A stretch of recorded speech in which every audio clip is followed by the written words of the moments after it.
my countrymen. This is Eli Welislao Pamatong, President of the Republic of the Philippines. And tonight, once again, I have come to share with you important issues concerning. I proceed to the main topic of my recording, live recording. I would like to comment once again on what Duterte said concerning Bongbong Marcos. He said, I will resign only if Bongbong Marcos is the vice president. I'm disturbed by that. I'm disturbed by that comment because it is a very, very ugly reflection of the soul of Duterte, who claims to be the president of the Republic of the Philippines. It's a very ugly reflection of his soul. Why Bongbong Marcos? Neither Marcos nor Robredo were elected. And why Marcos? Because you were paid by the Marcoses with the billions and trillions of pesos that they stole from the government. Is that the reason why Imelda Marcos is still at large? I mean, out of jail in spite of the fact that she has been convicted? Is that Mr. Duterte? Why Bongbong Marcos to be your successor if you resign? And how could you resign if you were never elected in the first place? All that you have to do is quit, you stop, and let me assume full powers to restore democracy in the country. I think that's the most decent thing you can do for the country, the people, the world, and for God. Secondly, I would like to comment on what I heard about the policy of America, the current policy of the United States. I heard that America does not really care if Duterte will cancel the Visiting Forces Agreement, VFA, or the Mutual Defense Treaty, MDT. They say that even if Duterte will cancel the Visiting Forces Agreement or the Mutual Defense Treaty, they would still be there because of their concern about freedom of navigation. Freedom of navigation. Well, that's understandable because I think 60% of world trade of commerce, shipping lines from different countries go through the South China Sea and the West Philippine Sea. And they can always invoke freedom of navigation to be present there. But what that really means also is that the United States has not really been concerned about the Philippines anyway. I mean, it shows lack of concern. Because the truth is, for the last several years, the Philippines has been invaded already. A part of the Philippine territory has been invaded, has been conquered by China. And China has built about 7 to 10 military bases on these islands, which they're expanding. They're calling it artificial islands based on actual islands belonging to the Philippines. And by occupying these sandbars, shoals, or islands, it means that we have been attacked, conquered, dismembered, and that directly affects, I mean, that triggers the Mutual Defense Agreement, the Mutual Defense Treaty, and the Visiting Force Agreement into action. It's a triggering point of the VFA and the MDT. But America has not done that. I mean, America has been just watching the Philippines devoured, turned into ribbons by China. So the VPA, or the Mutual Defense Treaty anyway, has not been given that much attention by the United States.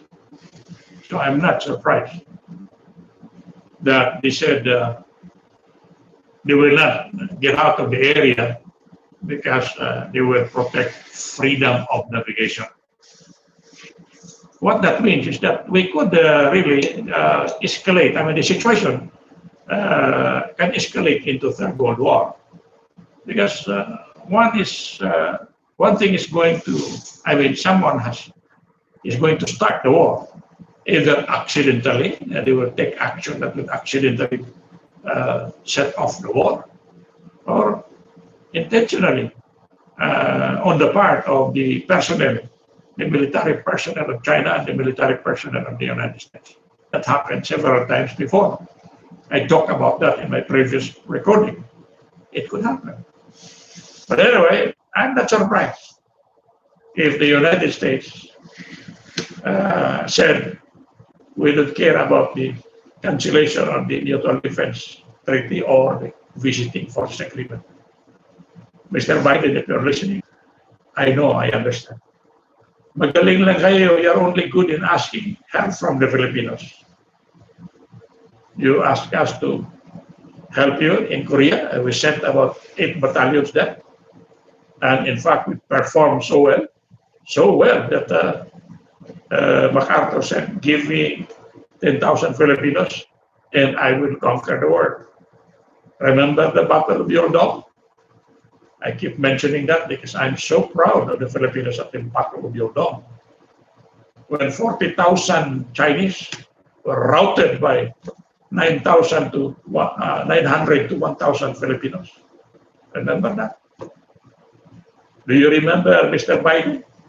And actually, we defeated the Spaniards in the Philippines, but you took away the honor from the Filipinos by negotiating surrender in your favor from Spain instead of Spain surrendering to the Filipinos.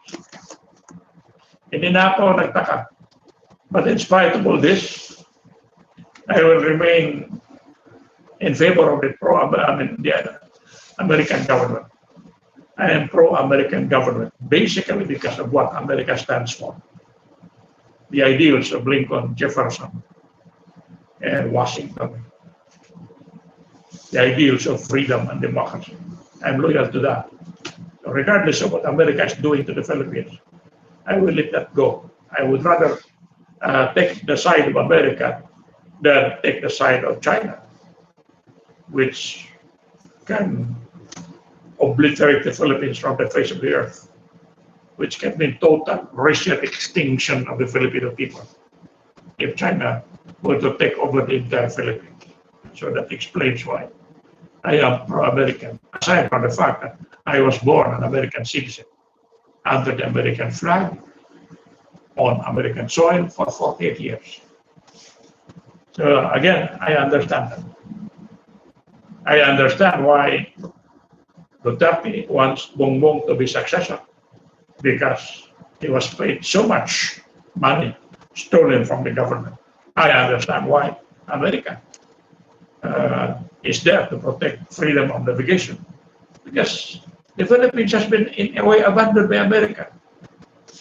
America will only care for the Philippines if America gets something from the Filipinos or the Philippines. Well, so much for that. Let me talk about my blueprint for this country, for the Philippines. I have a blueprint for this country. I think of all the candidates or the presidential aspirants or leaders in the Philippines, I am, yours truly, is the only one with a program of government, with a blueprint or map, roadmap for the future of this country. I call it meritocracy. Meritocracy. A government based on merit. A government that for the people, by the people, and of the people, for the masses, by the masses, and of the masses. A government based on total honesty in public service, with the poorest but the most competent Filipino can rise to any level of power or employment without vying votes or resorting to fraud and violence. This is my soul. I wrote this at the torture chambers of Malaysia. I started writing this at the torture chambers of Tawau, Malaysia, when I was jailed and tortured by the Malaysian government for trying to go to the United States or other free countries when I was wanted dead or alive by President Marcos. Instead of giving me free passage to the US Embassy in Singapore, I was tortured. I was dumped into a torture chamber. But luckily, I was able to write the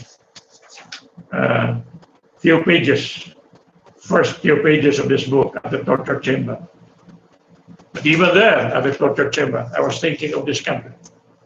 Should I survive? I said, I will finish this book and I'll go back to the Philippines and try my very best to implement this roadmap to a golden future for my people, the Philippines, and our children. So I have this. It's available in major libraries in Manila. Meritocracy. Merit, based on merit. What we have is money, moneytocracy. Manny Pacquiao, moneytocracy. A government based on money. If you have money, you're okay. If you have money, even if you're stupid like Pacquiao, you can aspire for the presidency. If you have money, you can be a senator. It does not matter if you are not a lawyer. And so that is my blueprint. This is my blueprint for the future of this country. This is my roadmap for the future of this country.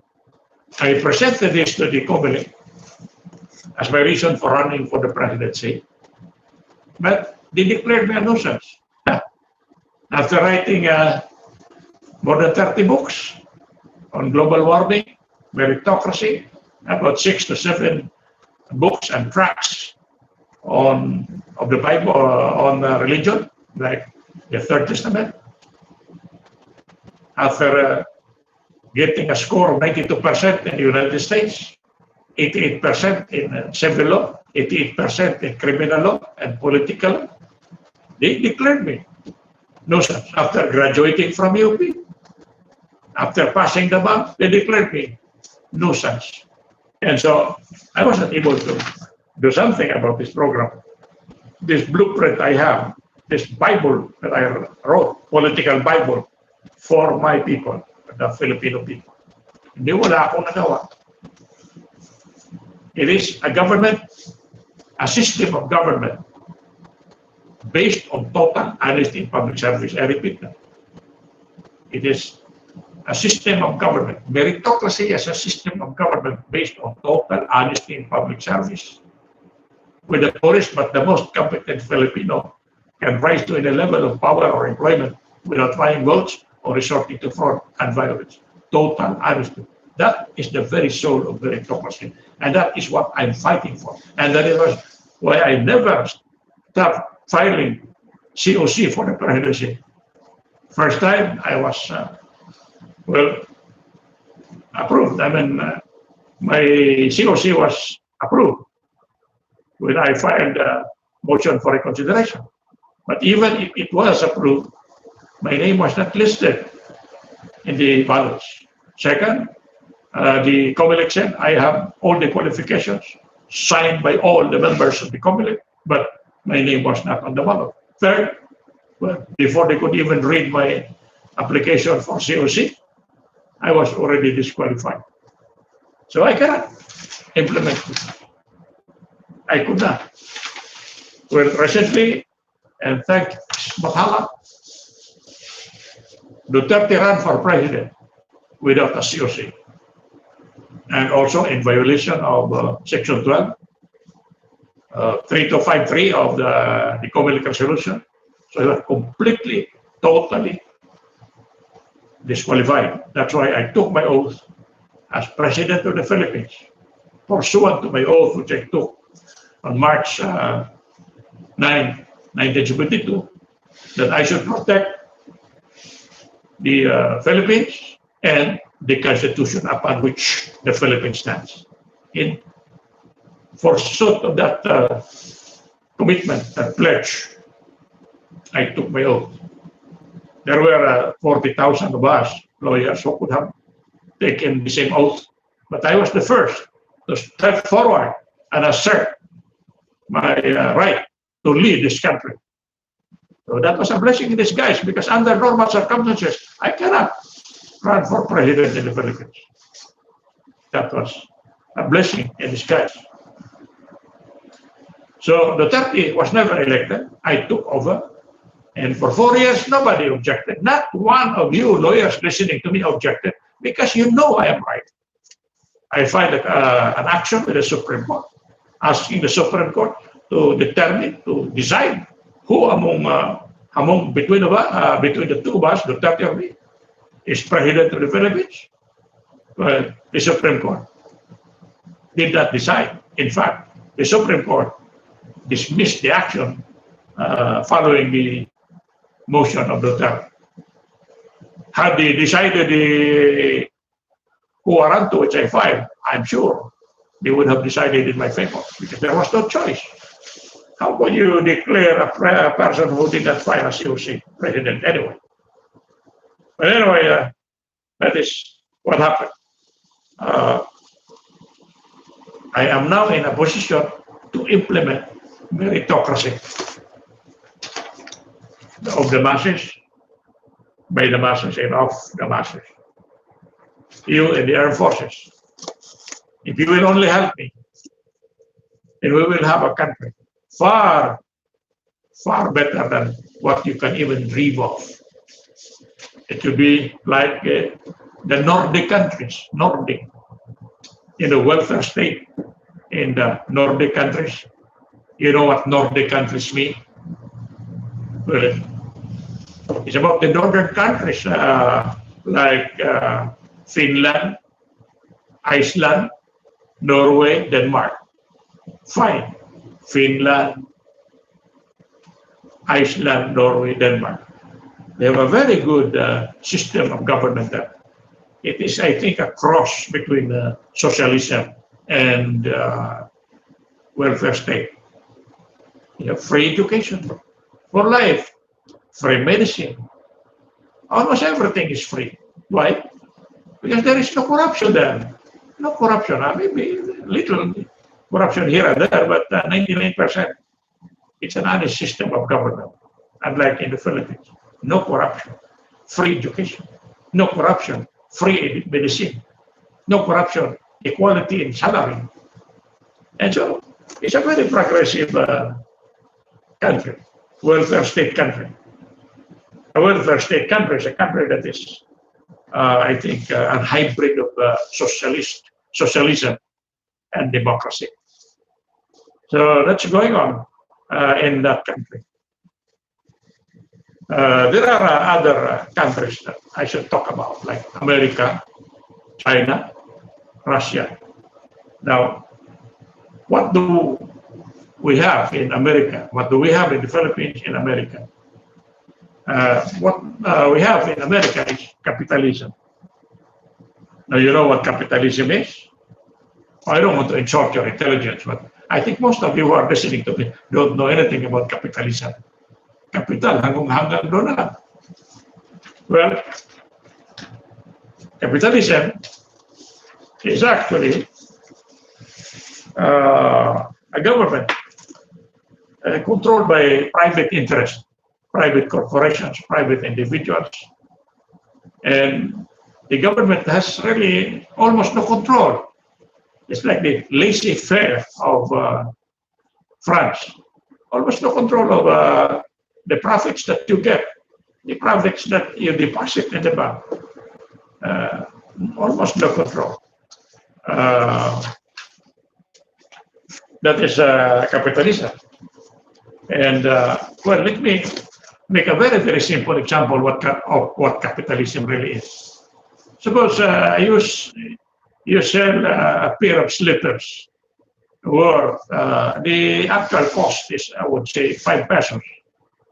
In a capitalist country, pursuant to laissez-faire, you can sell that 5 peso pair of slippers for 2 million, and nobody will condemn you for that. You can overprice. It's okay. It's legal to overprice. You can sell, let's say, a transistor radio for 5 million, and it would still be okay. That is capitalism, where profits are almost uncontrolled by the government. And that's why, to me, capitalism is one of the worst systems of government. What we have in America actually right now is no longer the capitalist society that we had before. There are features of socialism in America, features of a welfare state system, like the government helps you with your education.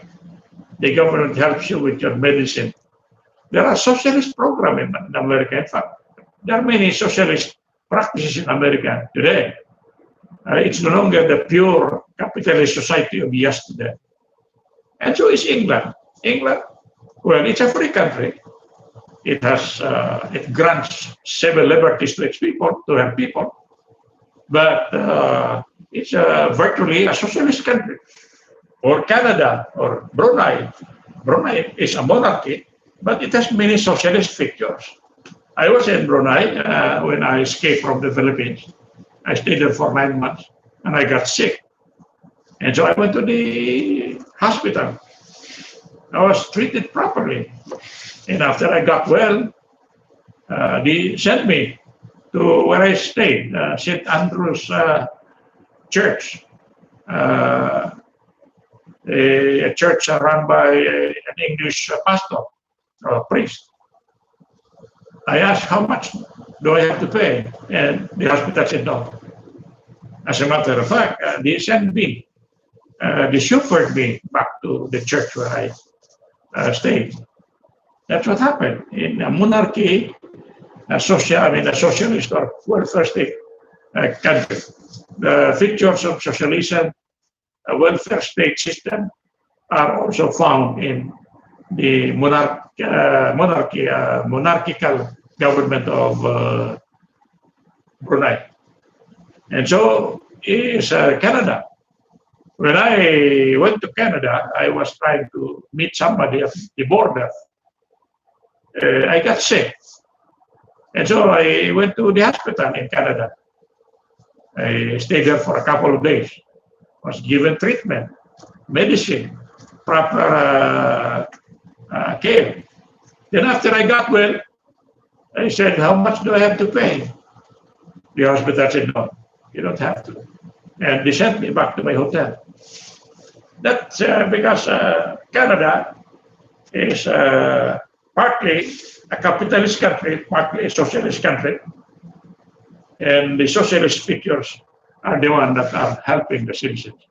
Like America, there are many socialist practices in America now.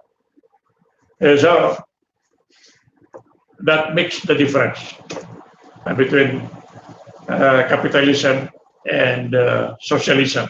Now, how about communism? Well,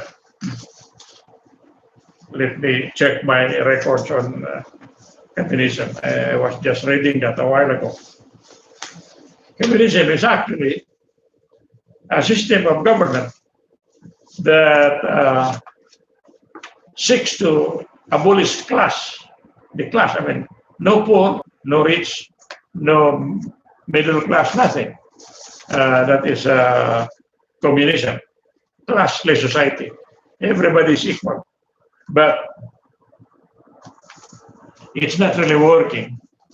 Because in reality, communism as we know it is a dictatorship. It's a class society. It has a class. There's only one class, the Communist Communist Party.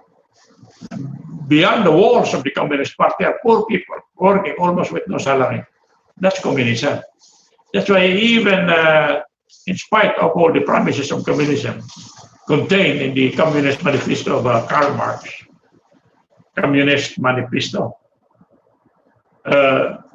communism is not getting very far because communism is not a classless society. It's a class society. First class, second class, third class. That's communism. The wealth is supposed to be divided among citizens equally or according to individual need. But no, that is not what's going on in China. That's why these Filipinos fighting for communism in the jungles of the Philippines. Now, they're fighting for a lost cause. They're riding on a dead horse. Even Russia is not a communist country. Russia is a democratic country, primarily. It used to be a dictatorship. But Russia is a representative form of government. The Russians can vote for their leaders. Although there is a tendency for leaders to monopolize leadership, Russia is a democracy. Here's the book which you might want to read about the current Nordic welfare state. Nordic welfare state. Nordic means northern, and it refers to Finland, Iceland, Norway, and Denmark. Finland, F, Iceland, and Norway, D, Denmark. And these are welfare state countries. With the welfare state, which is really working, and welfare state, to repeat, has the most attractive features of welfare state system is that they have equal opportunity, equal distribution of wealth, equal distribution of wealth, public responsibility for those who cannot afford. The public takes care of those who cannot afford. That's not being done in the Philippines. We have what we call Philippine capitalism, which is oligarchy. It's the worst system in the world. Now, let me talk a lot about that system, the capitalist system of the Philippines. But by the way, as I mentioned earlier, there is a rise of socialism in America. Capitalism is gradually being abandoned, though it will take a long time because the billionaires there are very rich, like Bill Gates. And there's a rise of socialism in America. Socialism, as he discovered, democratic socialism is rising in America. And that's why America is also attractive to its citizens now, because the citizens are being provided for.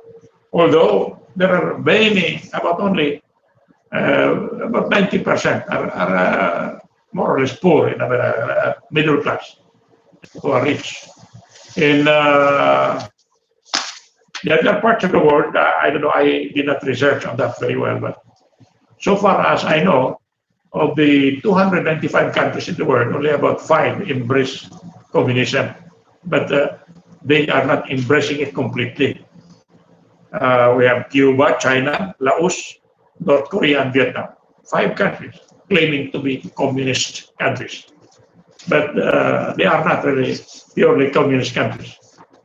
Many of them are adopting the socialist and welfare state system. That's why the people are not really that unhappy. Now let's go to the Philippine capitalist system. It's not really capitalism in the Philippines. No, it's not. It's what I call oligarchy, where people, I think, where 1% of 1% of the people, 110 million people, are very poor, and only about 99.99 people are poor, and only 1% of 1% of 1% are rich. 99.99% are very, very poor. Many are dying tonight without food, dying because they don't have medicine. Yun ang sitwasyon sa Philippine capitalism. It's the worst kind of capitalism in the world. We don't have socialist features. We don't have pictures of a welfare state system. We have, I tried to surf the internet a while ago, and there are about 7 billionaires, very rich, ultra rich in the Philippines. Lucio Tan, Han Si, Herbert C., Andrew Tan, Harley C., and Henry C. Jr. Yan mga 7 billionaires. Out of 110 million people, we have 7 top billionaires. But actually, these are the pictures of billionaires in the Philippines. I don't have to mention one by one to you. These are the billionaires in the Philippines. And by the way, I wrote them a letter. Each of them, all the billionaires in the Philippines. Sinulatan ko yan. Lahat ng mga bilyonaryo sinulatan. Naghingi ako ng donation to raise 20 million man army to oppose China's occupation of the West Philippine Sea, to defend the Philippines against China, to defend the Philippines against Malaysia. Sinulatan ko yung lahat. Lahat. Ilang karton yung sulat ko andun sa opisina ko sa Cagayan de Oro. Walang nagsagot maski isa. Yan ang masakit yan. Sa mga milyonaryo sa Pilipinas, milyonaryo in terms of dollar yung millions nga nasa kanila. Mayroong 32,000 Filipinos na milyonaryo. Out of 110 million, 32 million, mayroon ring more than $1 million. But they are not sharing it with the poor. I have to be fair to you. I have to share with you the information about the fact that there are also many millionaires about. If the information I got is not wrong,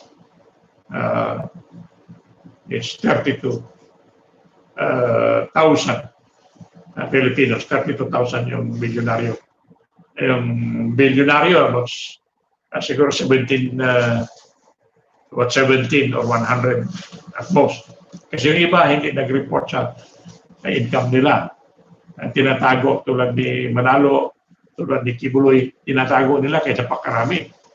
Sa panluloko sa mga tao, tinatakot na ma-infierno sila kung hindi magbigay ng 10%. Naging bilyonaryo sila. Pero yung mga bilyonaryo na yan, sinulatan ko yan isa-isa. Isa't isa. Sinulatan ko. Naghingi ako ng donation para ako ay makabili ng armas para sa army ko na acknowledged or accredited by the armed forces. At i-oppose ko yung occupation ng West Philippine Sea by China. Protektahan ko yung Pilipinas through my army. Walang nagbigay sa akin. Not one. Dito sinulatan ko ito. Senador ito. Yeah. Cynthia Villar.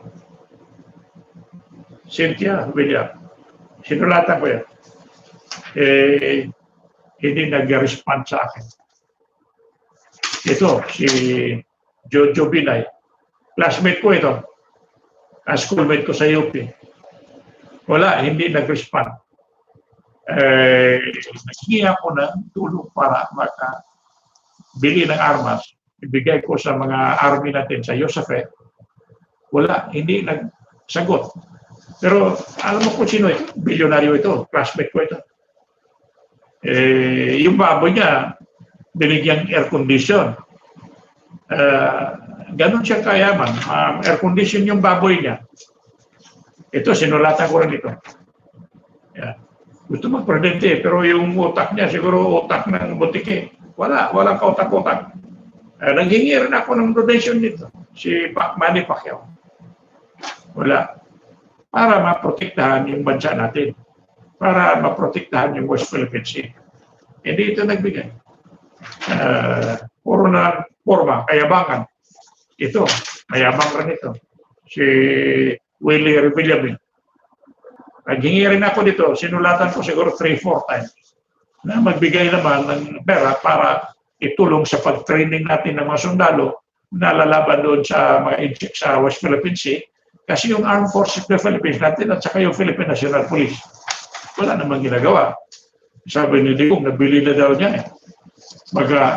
Totoo talaga yung nabili. Kasi hindi gumagalaw ang Armed Forces, hindi gumagalaw ang mga police.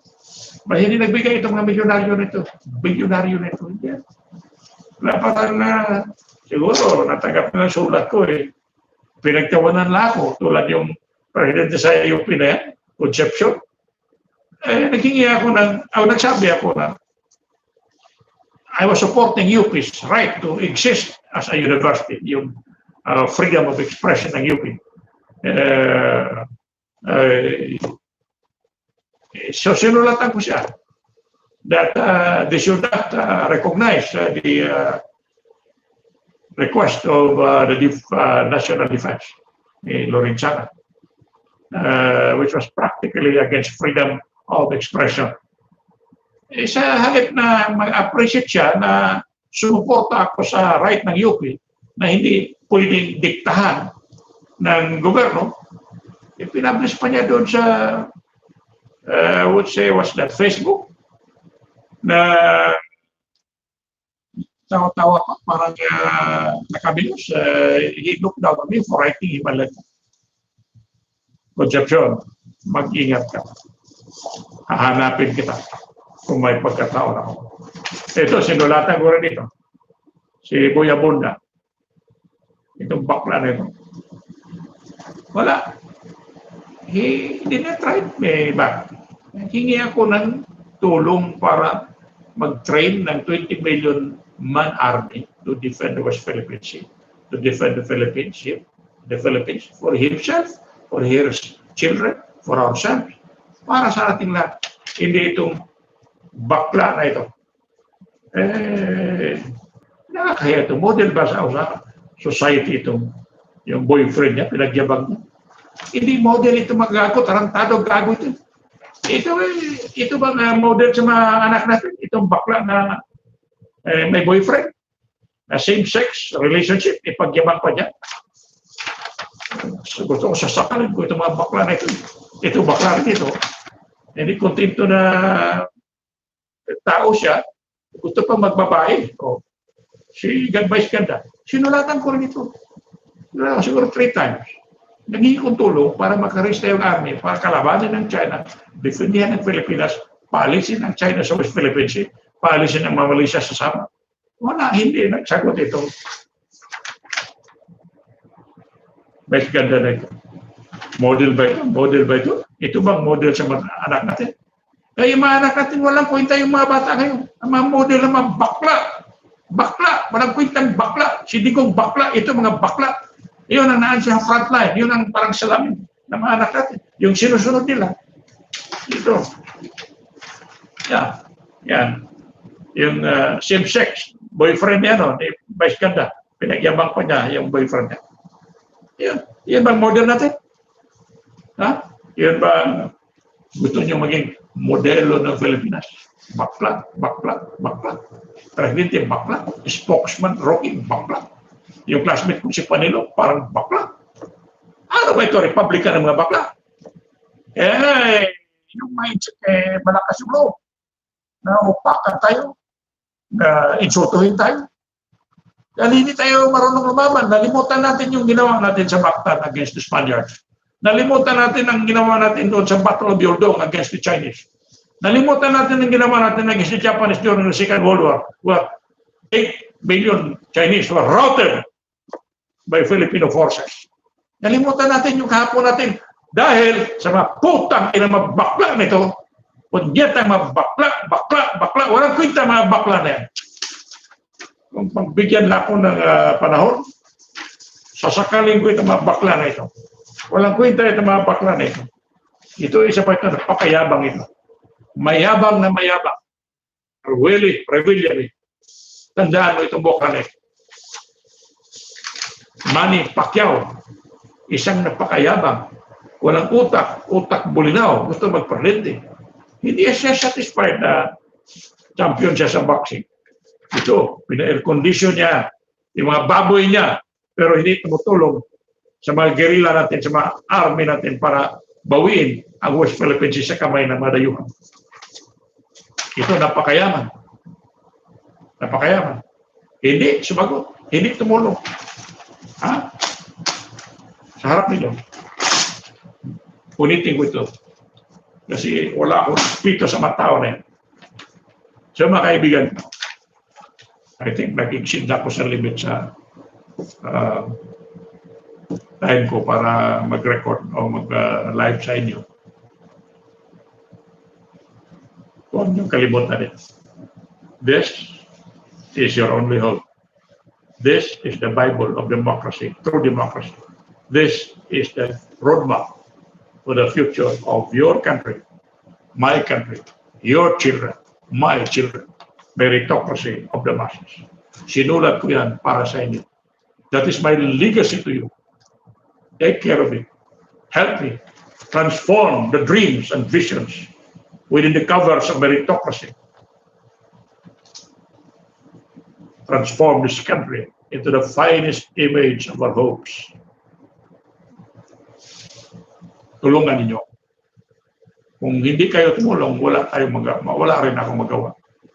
Pero I tell you this, modesty aside, I am your only hope at this point about history. Because I am the only one with a roadmap, a blueprint for the future of this country, our children and our children's children, forever. Thank you and good night.